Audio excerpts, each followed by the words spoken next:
So I did notice that with this one, when I watered it, it started to start turning green on the brown bits. So I'm hoping with a little bit more watering and care that it might recover.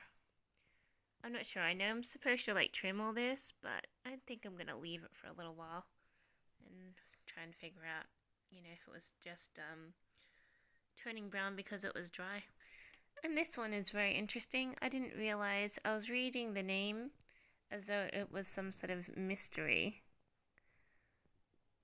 Um, I like I was saying it cotton Easter or something, demiri, but and looking at the picture and going, is that what it's supposed to look like? But it's actually a cotoneaster. And you're like, I know what a cotoneaster is, so it's like a bonsai version. So I was like, now it doesn't seem so mysterious. it's it's the common name of a hedge, and I was like, oh, that's interesting that they dwarfed a cotoneaster berry bush and turned it into a little bonsai tree.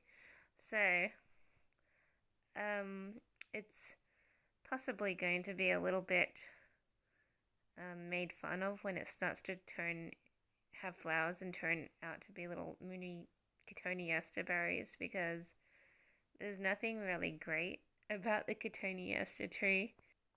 It's a really good hedging, but I mean, this is just a dwarf cotoneaster berry bush, and you're like, people are going to make fun when the berries come out because it's a fairly common bush. There's nothing really miraculous about the cotoneaster, and to know that you bought a cotoneaster bonsai for more expensive than the seeds of the bush, actually, or you know, or cutting on the bush, um, it's a little bit of a joke in a way. But it can be recovered because I did buy this one, which is at least a Japanese plant. So it's a little foreign, you won't find it very locally, and it seemed to be quite expensive, and it didn't seem there were a lot on the shelves of this one. But after I realized that was a cotoneaster berry bush, I went on a splurge to buy more miraculous little mini um, bonsais that are a little more pretty.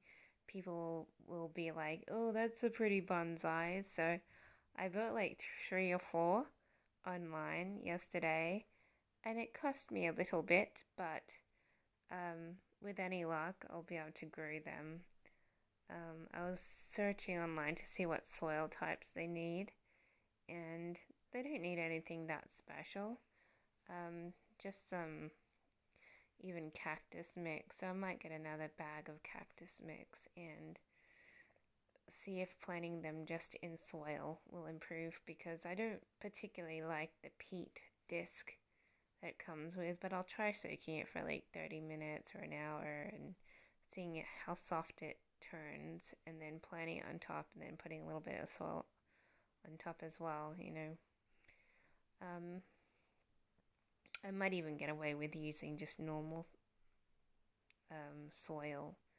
We've got one that's good for plants and roses. I mean, that might be perfectly good to grow a bonsai plant, but either way, it's a little bit of an experiment, and I'll just see how I go with that. Because last time I was trying to just use the disc dried out. The seeds didn't grow, and I ended up putting the little plant pot or whatever was in it under the ground. So and nothing became of the seeds.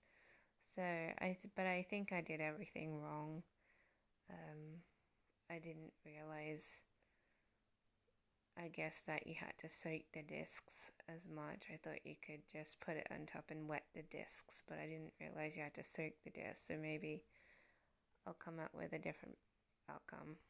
But if I'm successful at growing them, they can be like, ooh, those are impressive little bonsais, and then they can overlook the slight error that I made purchasing a cotoneaster berry bonsai. Um, Not realizing that it wasn't cotton Easter, it was just, yeah, you get the idea.